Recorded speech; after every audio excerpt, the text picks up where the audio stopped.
On a cold morning in early 1943, German radar operators along the French coast stared at their screens in disbelief. They had just witnessed waves of Allied bombers retreat back across the English Channel after a devastating morning raid, their formations scattered and smoking as they limped home to British airfields. The German commanders breathed sighs of relief, knowing their fighter squadrons had inflicted heavy damage and that the enemy would need days, perhaps weeks, to recover and plan another strike. They ordered their pilots to stand down, mechanics to service the aircraft, and gun crews to rest after the intense morning battle. But then, just hours later, as afternoon shadows stretched across the European landscape, the radar screens lit up again with an impossible sight. The same Allied bomber groups were returning. The same aircraft that had been shot full of holes and trailing smoke were coming back for more. German officers refused to believe their own instruments at first, thinking the equipment must be malfunctioning. Some thought it was a trick, perhaps a small diversionary force meant to keep them alert while the real bombers recovered in England. But as the formations grew closer and the sound of engines thundered across the sky once more, the horrifying truth became clear. The Allies had developed the ability to repair, refuel, rearm, and relaunch bombing missions in mere hours, something the German military had deemed absolutely impossible. This moment would change everything about how the air war over Europe was fought, and it would strike fear into the hearts of defenders, who suddenly realized they were facing an enemy with resources and determination far beyond anything they had imagined. To understand the shock and significance of this double strike capability, we must first journey back to the earlier years of World War II, when strategic bombing was still finding its doctrine and purpose. When the war began in 1939, military planners on all sides understood that aircraft would play a crucial role, but few truly grasped how dominant air power would become. The early bombing raids conducted by both Germany and Britain were relatively small affairs, often hampered by poor navigation, inadequate bomb loads, and fierce defensive fire. The British Royal Air Force had suffered devastating losses in daylight raids over German territory during 1939 and 1940, losing so many aircraft that they switched almost entirely to nighttime operations. The darkness provided cover but made accurate bombing nearly impossible, with crews often unable to find their targets and dropping their payloads on empty fields or missing cities entirely. Meanwhile, the German Luftwaffe had demonstrated during the Battle of Britain that even with numerical superiority, sustaining a long-term bombing campaign was exhausting and costly.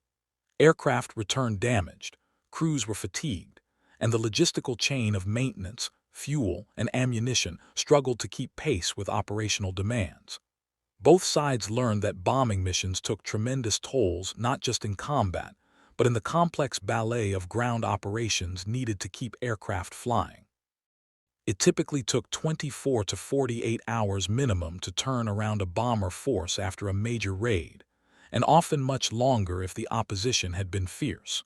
When the United States entered the war in December 1941, they brought with them not only vast industrial capacity, but also a radically different philosophy about strategic bombing. American military doctrine was built around the belief that precision daylight bombing could destroy specific strategic targets like factories, refineries, and transportation hubs, crippling an enemy's ability to wage war. This stood in stark contrast to the British approach of area bombing at night, which aimed to destroy entire industrial cities and break civilian morale. The Americans arrived in Britain throughout 1942 with their heavily armed B-17 Flying Fortresses and B-24 Liberators, confident that their aircraft could defend themselves with multiple machine gun turrets and that tight formations would provide mutual protection. The British commanders were skeptical, having learned through bitter experience that daylight raids were suicidal. But the Americans were determined to prove their theory, and they possessed something the British had never had in sufficient quantities: an almost unimaginable number of aircraft, spare parts, ground crew, and replacement airmen flowing across the Atlantic in an endless stream. The industrial might of America was now fully mobilized for war, and factories were producing bombers at rates that seemed impossible to European minds. Henry Ford's Willow Run plant alone could produce one B-24 bomber every 63 minutes at peak production. This meant that losses, while tragic for the crews involved, could be replaced faster than the Germans could shoot them down. The first American bombing raids over Europe in 1942 were small, cautious affairs designed to test defenses and build experience. The 8th Air Force, stationed in England, began with attacks on targets in occupied France, choosing objectives close to the English coast where fighter escorts could provide some protection. These early missions met mixed success, with some bombers reaching their targets and others being turned back by weather, mechanical failures, or German fighters. The German defenders were not particularly worried about these initial American efforts. Their experienced fighter pilots, veterans of years of combat over Europe and Russia, found the American formations relatively easy to attack once they figured out the tactics. The Luftwaffe pilots learned to approach from head-on, where the B-17s had fewer defensive guns, and to concentrate fire on the cockpit and engines. They also discovered that once a formation was broken up, individual bombers became vulnerable and could be picked off systematically. German ground commanders watched these early engagements with satisfaction, confident that their integrated defense system of radar warning, fighter aircraft, and anti-aircraft artillery would make sustained American daylight bombing impossible. They had studies and calculations showing how long it took to repair battle damage, how many maintenance hours each aircraft required, and how crew fatigue would inevitably force the Allies to space out their missions.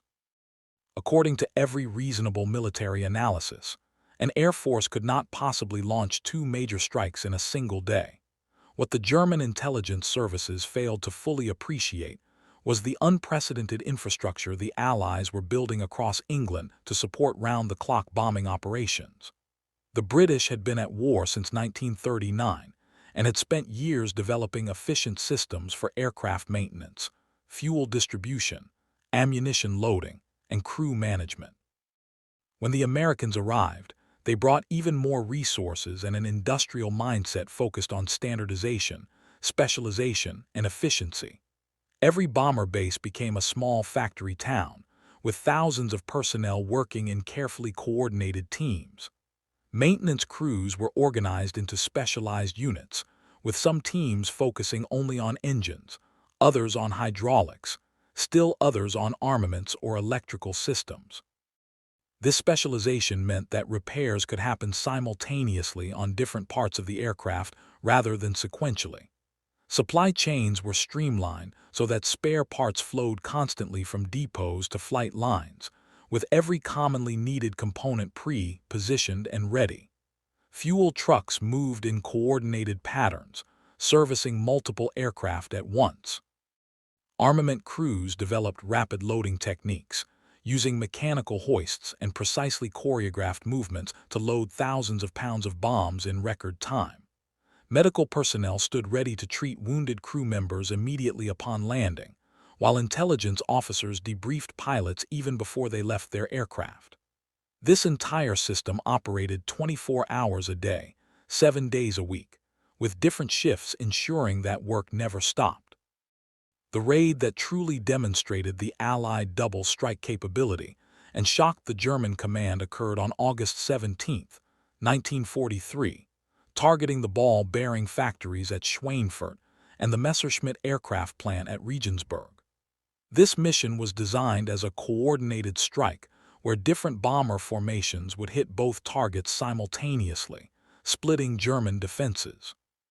But what made it truly revolutionary was the plan to immediately follow up with additional raids later the same day, giving the Germans no time to recover or reposition their forces. The morning attack launched with over 300 bombers taking to the skies from English bases, their contrails painting white lines across the dawn sky. The formations droned eastward over the Channel, climbed over France, and penetrated deep into German territory. The Luftwaffe response was fierce and immediate, with hundreds of fighters rising to intercept. The sky became a chaotic battlefield of tracer fire, exploding aircraft and falling debris. Bombers went down in flames, parachutes blossomed as crews bilayed out, and the tight formations began to loosen under the relentless attacks. The Americans pressed on, reaching their targets and dropping their bombs before turning for home. German commanders watched the retreating formations with grim satisfaction, counting the losses and damage they had inflicted.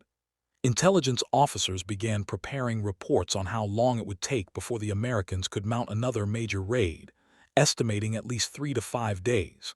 As the morning raiders limped back to England, German fighter squadrons landed to refuel and rearm. Pilots climbed wearily from their cockpits, discussing the morning's combat and the Americans they had shot down. Ground crews began the routine maintenance work, and commanders assumed they had the rest of the day and night to prepare for whenever the next Allied attack might come. The Luftwaffe had standing orders to keep some fighters on alert, but the bulk of the defensive forces were stood down to rest and recover. This was standard operating procedure, based on years of experience showing that enemy air forces needed substantial time between major operations. But then, shortly after noon, radar stations along the coast began picking up new formations assembling over England. At first, operators assumed these were the morning's raiders still making their way home in scattered groups. But the formations were heading east, not west, and they were growing larger and more organized. Telephone lines began ringing throughout the German command structure as incredulous officers tried to confirm what they were seeing. How could the Americans possibly be launching another major raid just hours after the first? Where were they getting fresh aircraft and crews? How had they managed to repair, refuel, and rearm so quickly? Some commanders initially refused to believe the reports, insisting there must be some mistake in identification or radar interpretation. But as the formations crossed the coast and penetrated inland, the terrible reality became undeniable. The German response to the afternoon raids was chaotic and desperate in ways that morning combat had not been.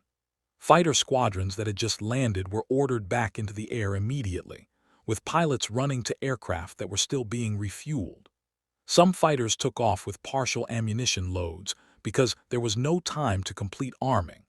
Other squadrons that had been scheduled for maintenance had to scrub those plans and launch with whatever aircraft were mechanically sound enough to fly. The integrated defense system that had worked so smoothly in the morning began showing signs of strain. Anti-aircraft batteries that had expended much of their ammunition during the first raid found themselves rationing shots during the second. Commanders who had sent radar operators and gun crews to rest had to frantically recall them to duty stations. The entire defensive network, which had been designed and drilled for one major engagement per day followed by recovery time, was being pushed beyond its operational parameters. German pilots who flew both missions that day later described the afternoon combat as far more stressful than the morning, not because the fighting was fiercer, but because they were exhausted, their aircraft were not fully serviced, and they knew that the logistics behind them were starting to crack. Some fighters ran out of fuel and had to make emergency landings at forward airfields. Others developed mechanical problems that might have been caught during normal post-flight inspections, but were missed in the hasty turnaround. As intelligence reports filtered up through the German command structure over the following days and weeks, a disturbing picture emerged that forced a fundamental reassessment of the air war. The Allies had not just gotten lucky with one double strike. They had developed systematic capabilities to launch multiple major raids per day and sustain that pace indefinitely. German analysts pored over reconnaissance photos of British airfields and were astonished by what they saw. The infrastructure was vastly more extensive than intelligence had estimated. There were far more maintenance hangars, fuel storage facilities, ammunition dumps, and support buildings than seemed necessary for normal operations. The entire setup was designed for surge capacity, able to handle far more aircraft activity than the Germans had thought possible. Even more concerning were the reports about American industrial production. The numbers seemed impossible, almost like propaganda, but they kept being confirmed by multiple sources. The Americans were producing thousands of heavy bombers per month, training tens of thousands of new aircrew, and shipping it all across the Atlantic despite German U-boat efforts. For every bomber shot down over Germany, 2 or 3 new ones were arriving in England. For every pilot killed, several more were graduating from training schools in America. The mathematics of attrition, which the Germans had counted on to make sustained daylight bombing impossible, were not working in their favor. The realization that Allied bombers could return the same day they had been repulsed forced immediate and profound changes in German defensive strategy. Fighter squadrons could no longer follow the practice of standing down after a major engagement. Instead, they had to maintain constant readiness states, with rotating shifts of pilots and aircraft always prepared to scramble. This was exhausting for personnel and dramatically increased the wear on aircraft, which now had to be inspected and maintained on accelerated schedules. The Luftwaffe had to pull fighter units from other fronts, including the Eastern Front against Russia, to reinforce the defense of Germany proper. This weakened German capabilities elsewhere and contributed to setbacks in other theaters of the war. Anti-aircraft artillery batteries had to maintain larger ammunition stockpiles at the ready, which created logistical challenges as resources were stretched thinner. The German arms industry, which was already under strain trying to replace losses and expand production, received new urgent demands for more fighters, more ammunition, and more radar equipment. But unlike the Allies, Germany did not have access to the resources of an entire untouched continent. Their factories were increasingly the very targets of the bombing raids they were trying to defend against, creating a vicious cycle where destruction hampered the ability to defend against more destruction. While the strategic implications of double strike capability were enormous, the human cost of these sustained operations fell heavily on both sides.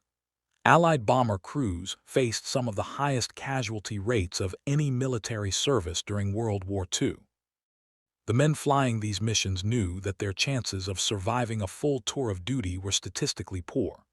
Yet they climbed into their aircraft day after day, sometimes twice in a single day, and flew into the teeth of German defenses. The psychological strain was immense. Crews would return from a harrowing morning mission, during which they had watched friends die and their own aircraft be shot full of holes, only to be told they were flying again that afternoon. There was barely time to process the trauma, eat a meal, and attend briefings before strapping into the aircraft once more. Many airmen developed what was then called combat fatigue, now recognized as post-traumatic stress disorder. Some reached their breaking points and refused to fly, facing courts-martial and disgrace. Others kept flying long past when they should have been rested, their performance degrading from exhaustion but their sense of duty keeping them going. On the German side, fighter pilots faced similar psychological pressures. They were defending their homeland, watching bombs fall on their cities, and sometimes their own families. The defensive missions offered no respite or rotation away from combat. Every day the sun rose was another day of potential combat, and increasingly the defenders were outnumbered and overwhelmed. The double strike capability accelerated an already intense technological arms race as both sides sought advantages. The Germans developed new fighter tactics and weapons specifically designed to break up bomber formations quickly before they could reach their targets. They introduced heavy cannon and rockets that could destroy a bomber with a single hit, fired from beyond the range of the defensive machine guns. They experimented with standoff weapons and even primitive guided missiles. German engineers developed jets like the Me-262, which was fast enough to make multiple attack passes on bomber formations before Allied escorts could react. But each German innovation was met with Allied countermeasures. When German fighters concentrated their attacks from head-on approaches, the Allies added more forward-facing guns to their bombers. When German fighters used heavy cannon that required closing to short range, the Allies improved their defensive gunnery with better sights and more training. Most importantly, the Allies developed long-range fighter escorts that could accompany the bombers all the way to their targets and back. The P-51 Mustang, with its efficient design and drop tanks for extra fuel, finally solved the escort problem that had plagued daylight bombing. Once American fighters could range throughout German airspace, the Luftwaffe's defensive task became nearly impossible. German fighters now had to fight through the escorts just to reach the bombers, suffering heavy losses in the process. The sustained bombing campaign, made possible by the ability to strike multiple times per day and maintain relentless pressure, began to have measurable effects on German war production and civilian morale. While early bombing raids had been more symbolic than strategically significant, the accumulated weight of thousands of sorties began destroying critical infrastructure. The ball-bearing factories at Schweinfurt, which had been the target of that shocking double raid, were hit repeatedly over subsequent months until production was seriously curtailed. Without sufficient ball bearings, German tank and aircraft production suffered. Synthetic fuel plants, which were essential because Germany lacked natural petroleum reserves, became priority targets and were bombed again and again. Each time the Germans repaired a facility and resumed production, Allied bombers returned to destroy it once more. The German workforce, which included millions of slave laborers and conscripted foreign workers, was increasingly demoralized by the constant bombing. Air raid sirens became a daily and nightly soundtrack to life in German industrial cities. Workers spent more time in shelters than at their factory stations. Transportation networks were disrupted by bombed rail yards and bridges, making it difficult to move raw materials to factories and finished products to the front lines.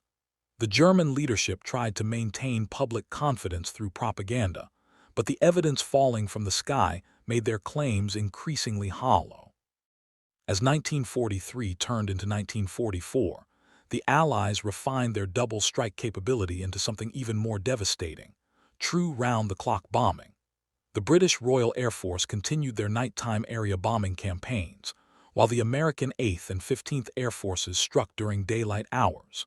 But now, instead of single missions per day, the Americans were regularly launching morning and afternoon raids against different targets, sometimes adding evening missions as well. The Germans defending the Reich found themselves under attack virtually every hour of every day when weather permitted. The moment one raid ended and defenders began to recover, another wave appeared on the radar. This constant pressure meant that German forces could never fully rest, never complete all their maintenance, never properly organize their response. Pilots flew multiple sorties per day until they were too exhausted to be effective. Ground crews worked around the clock until mistakes from fatigue became common. The entire defensive system operated in a state of constant emergency, which is sustainable for short periods but degrades capability over long campaigns.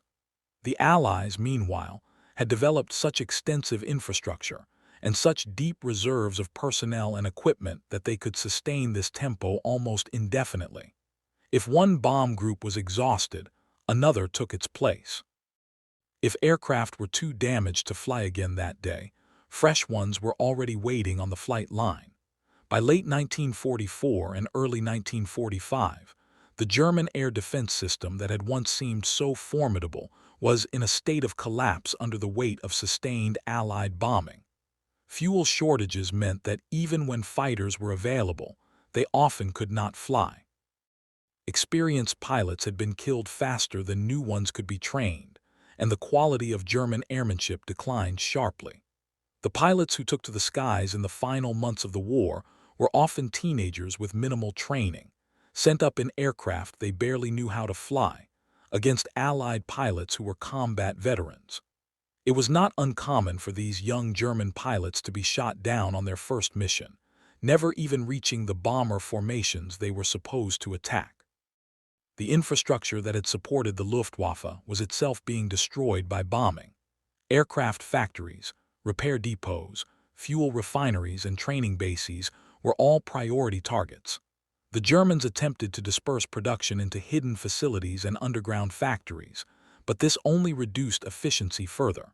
By the time the war ended in May 1945, the Luftwaffe was a shadow of its former self, unable to offer meaningful resistance to Allied air operations. The bombers that had once faced desperate and costly battles now flew almost unopposed, striking targets at will. The same German commanders who had been shocked to see bombers return the same day in 1943 now watched helplessly as entire armadas flew overhead without the means to challenge them. After the war ended, military analysts from all nations studied the strategic bombing campaign intensively to understand what had worked, what had not, and what lessons could be learned for future conflicts. The double strike capability and the infrastructure that enabled it became case studies in logistics, operational planning, and industrial mobilization. American efficiency experts examine how the ground operations at bomber bases had achieved such rapid turnaround times and applied those lessons to civilian aviation and other industries.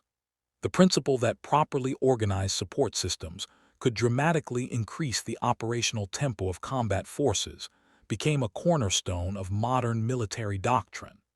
The German commanders who had been so shocked by those afternoon raids wrote memoirs and gave interviews describing their perspective.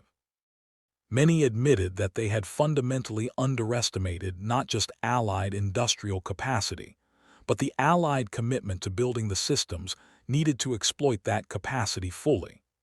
Germany had talented engineers, brave pilots, and sophisticated weapons, but they had never developed the comprehensive logistical infrastructure that turned resources into sustained combat power. The shock those commanders felt when they saw bombers returning the same day was not just tactical surprise, but the sudden realization that they were facing an entirely different kind of warfare, one where the factory and the supply chain were as important as the fighter plane and the pilot. The lessons learned from the Allied double strike capability extended far beyond World War II and influenced how military operations are planned and conducted to this day. The principle that operational tempo, the ability to conduct multiple operations in rapid succession, can overwhelm an enemy's ability to respond became fundamental to modern doctrine. In conflicts from Korea to Vietnam to the Gulf Wars, military planners have consistently emphasized the importance of maintaining pressure on the enemy, giving them no time to rest and recover. The logistical innovations developed to support those double strikes in World War II, the specialized maintenance teams, the rapid refueling procedures, the coordinated supply chains, evolved into the complex support systems that enable modern air forces to conduct sustained operations. Aircraft carriers today are essentially floating versions of those World War II bomber bases, designed to launch and recover aircraft continuously through round-the-clock operations. The emphasis on standardization and interchangeable parts that allowed such quick repairs has become universal in military equipment design.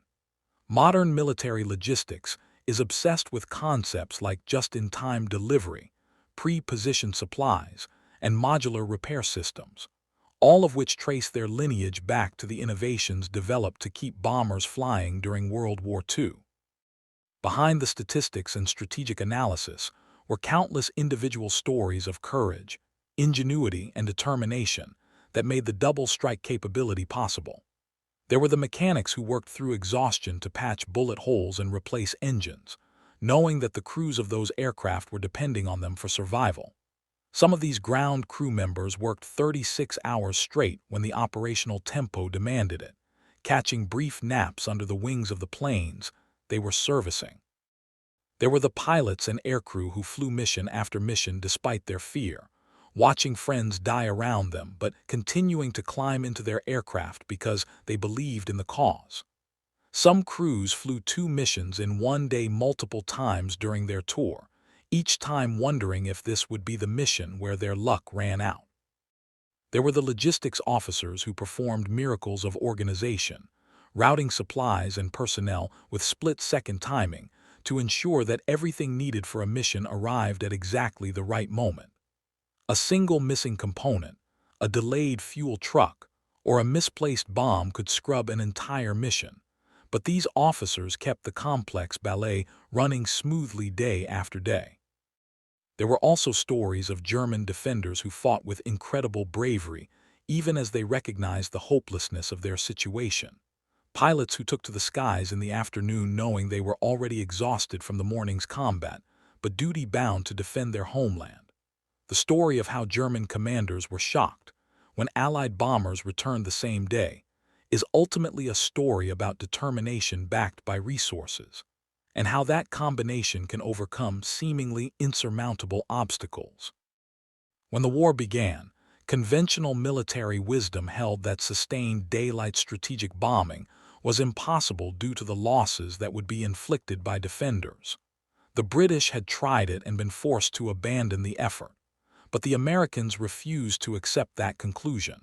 They believed in their doctrine, their aircraft, and their ability to organize the support needed to make it work. They were willing to accept heavy losses, at least initially, while they refined their tactics and built up their capabilities. They poured unprecedented resources into creating the infrastructure that would make rapid turnaround times possible. Most importantly, they recognized that winning the air war was not just about having better pilots or better aircraft, though those things mattered, but about having better systems for keeping those aircraft flying mission after mission. The shock experienced by German commanders when they saw those afternoon raids was the shock of an opponent who had fundamentally misunderstood the nature of the conflict. They had prepared for a war of limited resources and carefully managed operations. Instead, they faced an enemy who could bring seemingly unlimited resources to bear, and who had organized those resources with unprecedented efficiency. The sight of Allied bombers returning for a second strike on that August day in 1943 was more than just a tactical surprise or an operational achievement. It was a turning point that revealed the true nature of the conflict and foreshadowed its inevitable outcome. German commanders standing on their airfields, watching those afternoon formations approach with disbelief and growing dread, were witnessing the moment when the industrial might and organizational genius of the Allied powers became undeniably visible in the sky above them. They had known intellectually that America and Britain had substantial resources, but seeing those resources translated into combat power so effectively was a different matter entirely. The double strike capability was not just about flying more missions. It represented a comprehensive system of logistics, maintenance, training, production, and operational planning that was superior in every dimension.